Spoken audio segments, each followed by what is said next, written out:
If you are facing a no service issue on your iPhone, here's how you can fix it. First, open Settings. Scroll down and tap General. Scroll down again and tap Transfer or Reset iPhone. Now tap Reset, then tap Reset Network Settings. Now move to the second method.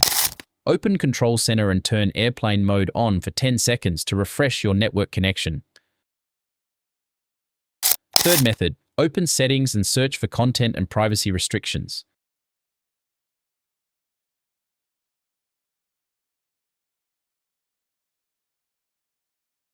Tap on it, then turn off all restrictions. Fourth method, restart your iPhone. Press the volume up button, then the volume down button, and then press and hold the power button until the Apple logo appears.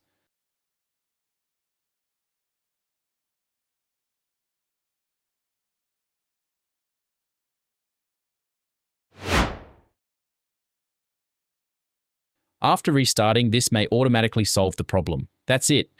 If you found this useful, don't forget to like, share, and subscribe.